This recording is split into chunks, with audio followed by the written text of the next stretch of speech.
प्रिय दोस्तों नमस्कार। आज की इस आत्मचिंतन यात्रा में आपका सहर्ष स्वागत है। मौत घट सकती है कभी भी, मौत घट सकती है कभी भी, मगर हम जग नहीं सकते अभी भी। यानी कि न दौड़ना है, न भागना है, न त्यागना है, हमें बस केवल जागना है। जब तू जागे तभी सवेरा। यानी कि जब हम नींद में होते हैं तब जो जिस तरीके का जगना होता है वो एक अलग तरीके का जगना है। नींद में से जगने के बाद में हम नहाते हैं, तैयार होते हैं, कपड़े पहनते हैं, अपना सारा दिनचर्या का, घर का, परिवार का सारा काम करते हैं। ये सारा काम कब कर पाते हैं? हम जब जगते हैं तभी तो कर पाते हैं। अगर हम नींद में होंगे, अगर हम सपनों में होंगे तो कैसे जगेंगे और कैसे काम करेंगे? और जब हम जग जाते हैं तब हमें मालूम होता है कि हाँ, हम नींद में थे या हम सपने देख रहे थे या फिर हम सोए हुए थे। जब हम नींद में होते हैं, निद्रावस्था में जब भी हम अपना जीवन जीते हैं तो हमें ये खबर नहीं होती, होश नहीं होता कि हम नींद में। एक नींद में रहने वाले आदमी को, एक सोए हुए आदमी को ये थोड़ी होश रहता है, ये थोड़ी खबर रहती है, या ये थोड़ी सजगता या जानकारी होती है कि मैं नींद में हूँ। नींद में से जब जगता है तब उसे होश आता है, उसे भान आता है, उसे ध्यान आता है कि अरे हाँ, मैं तो सोया हुआ था, मैं तो नींद में था। तो वास्तविक रूप से हम इस संसार में भी सोए हुए हैं, क्योंकि हमारी जो ऊर्जा शक्ति है वो व्यक्ति विशेष धन, साधन और प्रसाधन के पीछे दौड़ती है, वो भी 365 दिन 24 घंटे। यानी कि धन के अलावा, नाम के अलावा और पद प्रलोभनों के अलावा इसके आगे हमें कोई दिखाई नहीं देता है। ये एक अंधी दौड़, जिज्ञासा, महत्वाकांक्षा, इच्छाएं, तृष्णाएं, कामनाएं जीवन में कभी न तो खत्म होती है न कम होती है, लेकिन एक न एक दिन हमारी सांसें कम भी हो जाती है और जीवन खत्म हो जाता है। तो फिर हम निर्धारित समय पर क्यों नहीं जगते? हम जीवन की तमाम अवस्थाओं में जीवन जीते हैं। कुछ परिवर्तन जो हम स्वयं करते हैं और कुछ परिवर्तन स्वतः घटित होते हैं। जैसे बचपन, जन्म लेना एक स्वतः घटित होने वाली घटना है, और इसके बाद में बचपन से हम जवान होते हैं तो ये हम स्वतः रूप से होते हैं। प्राकृतिक रूप से और ईश्वर की कृपा से ये घटना स्वतः घटित होती है। फिर जवान से हम बूढ़े होते हैं तो ये भी ईश्वर के द्वारा स्वतः घटित होता है। फिर बूढ़े होके बीमारियों को प्राप्त करके हम मौत की अवस्था को उपलब्ध होते हैं तो ये भी एक स्वतः घटित होने वाली घटना है। तो जीवन में कुछ परिवर्तन जो है वो हमें स्वयं को करने पड़ते हैं और कुछ परिवर्तन जो स्वतः होते हैं। जैसे प्रतिपल प्रति क्षण हमारा शरीर, हमारी सोच, हमारे विचार बदलते चले जाते हैं। हमारा शरीर प्रतिपल प्रति क्षण बदलता है, लेकिन हमें महसूस नहीं होता, हमें एहसास या आभास नहीं होता। जब जैसे जैसे हम इस संसार को समझते चले जाते हैं, जैसे जैसे हम वास्तविक यात्रा पर आगे बढ़ते हैं, तब हम अपने जीवन को समझ पाते हैं।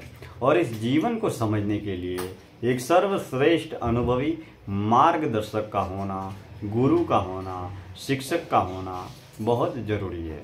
जिस तरीके से संसार की स्कूल, कॉलेज की डिग्री, डिप्लोमों की शिक्षाएं हमें शिक्षक से प्राप्त होती है, उसी तरीके से जीवन, जन्म, मौत, ईश्वर, आत्मज्ञान और परमपिता परमात्मा का ज्ञान प्राप्त करने के लिए हमें गुरु की या सदगुरु की ज़रूरत पड़ती है। लेकिन गुरु और सदगुरु भी वैसा ही होना चाहिए जो वास्तव में अनुभव के तल पर जीवन को जी रहा हो। अब जो व्यक्ति देह तल पर जी रहा है उसकी ऊर्जा धन, साधन और देह भाव में ही 24 घंटे 365 दिन विद्यमान रहती है। यानी कि जिसकी ऊर्जा देह तल से परे हो जाती है वो किसी व्यक्ति, विशेष वस्तु या पदार्थ के बारे में न सोचकर वो सत्य के बारे में चिंतन करता है, वो जीवन के बारे में चिंतन करता है, वो सोचता है कि हम कहाँ से आए हैं, कहाँ जाना है, हमारे जीवन का लक्ष्य क्या है। धन कमाएंगे तो धन कितना कमाएंगे, नाम कमाएंगे तो कितना कमाएंगे, पद प्रलोभनों को पाएंगे तो कितना पाएंगे। इस जीवन में जो चीज़ हम हासिल कर रहे हैं कितनी करेंगे और कब तक करेंगे, उसका आखिरी कोना कहाँ तक आएगा। हमारे जन्म और जीवन का आखिरी जीवन का उद्देश्य क्या है, हमारे जीवन का लक्ष्य क्या है। ये इस तरह के विचार जो है, एक तड़प है, एक सोच है, एक विचार है, एक बेचैनी है, एक जिज्ञासा है, एक उत्साह है, इस तरीके के सवालों का जन्म स्वतः होता है। लेकिन ये जन्म उन्हीं के दिल और दिमाग में होगा जिनको जीवन में कुछ नाम, धन और सांसारिक पद पदार्थों से परे हटकर सोचने की क्षमता जिन्होंने विकसित की है, या जिसमें सत्य को जानने, पहचानने, परखने, खोजने और समझने की अपार उत्साह है, जिज्ञासा है। क्योंकि हम जब तक अपने लक्ष्य का निर्धारण नहीं करते, हम जब तक लक्ष्य को निर्मित नहीं कर सकते, तब तक उस राह पर चल नहीं सकते, और जब तक हम राह पर चल नहीं सकते तब तक हमें लक्ष्य का निर्धारण भी नहीं होगा। अगर हमारे जीवन का लक्ष्य है केवल संसार, तो संसार से हमें संसार ही प्राप्त होगा, सत्य प्राप्त नहीं होगा। अगर सत्य और ईश्वर आपका लक्ष्य है तो आपको अपने जीवन का लक्ष्य भी सत्य और ईश्वर को बनाना पड़ेगा। जब जीवन का लक्ष्य आप सत्य और ईश्वर को बनाएंगे तो उस राह पर आपको चलना भी पड़ेगा। यानी कि सत्य को प्राप्त करने के लिए आपको सत्य की राह पर चलना ही पड़ेगा। हम जीवन के तमाम ऐसे कई गुरु, भगवान, संत, दार्शनिक, तत्वज्ञानी, आत्मज्ञानी साधकों को, आत्मज्ञानी संतों को जब पढ़ते हैं, समझते हैं और उनकी राह पर चलने का प्रयास करते हैं तो हमें अनुभव के तल पर बहुत कुछ जानने, पहचानने, सीखने और समझने का एक दृष्टिकोण मिलता है। हमारी सोच को नया दृष्टिकोण मिलता है और हम समाज, संसार के तमाम घर, परिवार, व्यापार और संसार को बहुत ही अलग दृष्टिकोण से देख पाते हैं। एक अलग तरीके की सोच जो हमारी विकसित होती है वो हम उन राह पर चलने पर ही हम प्राप्त करते हैं। जैसे कि मान लीजिए हम गुड़ खाते हैं, अब कोई गुड़ खा रहा है और किसी को पूछे कि गुड़ कैसा लग रहा है तो मीठा लग रहा है, तो हम केवल उसको सुन सकते हैं। लेकिन हम जब स्वयं उस गुड़ को खाएंगे तो उस गुड़ का अनुभव भी हम कर पाएंगे। तो हम जब स्वयं उस राह पर चलते हैं तो उस राह पर चलने वाली ठोकरों का, उस राह पर चलने वाले खट्टे मीठे अनुभव का और उस मंजिल का भी हम आनंद स्वयं ले पाते हैं। लेकिन उसके लिए उस मंजिल पर आपको स्वयं ही चलना होगा। जब तक उस मंजिल पर आप नहीं चलेंगे तब तक वो अनुभव आपको प्राप्त नहीं होगा। ऐसे अनेक आध्यात्मिक संतों जिन्हें हम पढ़ते हैं, जिसमें मान लीजिए रमण महर्षि है, जे कृष्णमूर्ति है, स्वामी विवेकानंद है, रामकृष्ण परमहंस है, ओशो रजनीश है, ऐसे बहुत सारे संत, गुरु, भगवंत जिन्होंने अपना जन्म और जीवन पूरा सत्य और ईश्वर की खोज में लगा लिया, जिन्होंने संसार में रहकर सत्य को पाने की चेष्टाएं की और जन्म और जीवन को समझने का प्रयास किया, जिन्होंने अपनी यात्रा ईश्वर प्राप्ति के लिए, आत्म कल्याण के लिए तय की, और जिन्होंने अपने जीवन में बहुत कुछ अनुभव और अनुभूतियाँ भी हासिल की। लेकिन यह हम तभी कर सकते हैं जब हमारे अंदर उस सत्य को पाने का एक सच्चा समर्पण होना चाहिए। और जैसे ही आप सत्य की राह पर चलेंगे, आपकी भावनाएं, आपके विचार पवित्र, सात्विक और सतोगुणी स्वतः हो जाएगा।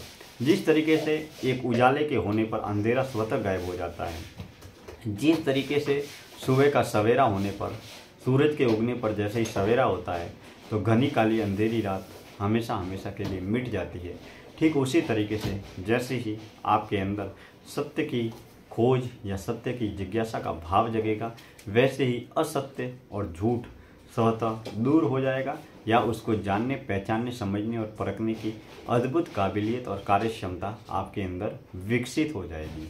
हम संसार के तमाम पदार्थों को देखते हैं, तमाम वस्तुओं को देखते हैं, तमाम व्यक्तियों को देखते हैं, और व्यक्ति विशेष, वस्तु और पदार्थ, इन सब से हमारा संपर्क, संबंध कब तक है और कहाँ तक है और क्यों है, इसके बारे में जो आपकी सोच विकसित होगी ये वाकई में बहुत बड़ी अद्भुत होगी। और तब आपका इस सृष्टि के जितने भी जो भी पदार्थ हैं, किसी जीव के प्रति ही आपके स्नेह की भावना नहीं होगी और आपके किसी इंसान के प्रति ही भगवान की भावना नहीं होगी। इस धरती पर ईश्वर ने, भगवान ने जो भी विषय वस्तु पदार्थ बनाए हैं उन सभी के प्रति आपका एक आदर का भाव होगा, मान का भाव होगा, सम्मान का भाव होगा। आपको सुख मिलेगा तो उसमें भी आप सुखी रहेंगे और आपको दुख मिलेंगे तो उसमें भी आप दुखी रहेंगे। यानी कि आप संसार को लेकर, व्यापार को लेकर, घर को लेकर, तमाम क्रियाकलापों को लेकर ना आपका कोई विरोध होगा, न कोई बात होगी, न बहस होगी, न वाद विवाद होगा, किसी भी प्रकार की कोई न तो क्रिया होगी न प्रतिक्रिया होगी। आप स्वयं साक्षी भाव से उसे स्वीकार करेंगे। साक्षी भाव यानी कि जो है, जैसा है, जिस तरीके से है, जिस दृष्टिकोण से है, उसे उसी रूप में स्वीकार करो। न उसे अस्वीकार करो, न उसका तिरस्कार करो, न उसके प्रति कोई स्नेह, आकर्षण, मोह, लगाव या आसक्ति रखो और न ही उसका कोई नफरत करो, न ही उससे किसी भी प्रकार का कोई भी विरोध करो।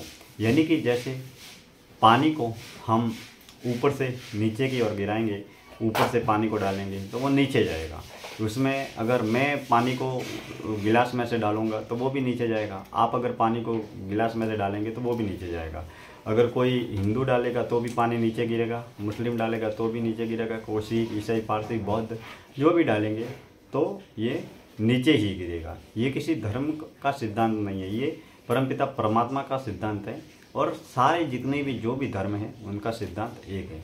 यानी कि ये जो कुदरत का कानून है, जो ईश्वर का कानून है, जो सभी के लिए समान है, इसको हम जब भी समझने लगते हैं तब हमारी सोच स्वतः विकसित हो जाती है और हम सृष्टि से, ब्रह्मांड से जुड़ने लगते हैं और परमपिता परमात्मा से भी हम जुड़ने लगते हैं, जिसके लिए हमारे अंदर एक जिज्ञासा का, एक उत्साह का, एक लगन का होना जरूरी है। रास्ता, मंजिल भले ही कोई भी हो, लेकिन उसको पाने के लिए आपके अंदर एक बेचैनी, एक उत्साह, एक तड़प होनी चाहिए। जब तक वो तड़प नहीं होगी, जब तक उसके पीछे आपकी कोई ललक नहीं होगी, जब तक आपकी उसके प्रति कोई भूख नहीं होगी, तब तक आप उसे न तो हासिल कर सकते हैं न प्राप्त कर सकते हैं। और जब तक आप उस रास्ते पर नहीं चलते हैं, जब तक उस रास्ते पर स्वयं यात्री नहीं होते हैं, तब तक मात्र आपके पास या तो किताबी ज्ञान होता है या फिर सुना सुनाया ज्ञान होता है या फिर कोई लिखा हुआ, बोला हुआ, पढ़ा हुआ, सुना हुआ, जो हम जन्म से बचपन से लेकर अब तक जो सुनते आए हैं।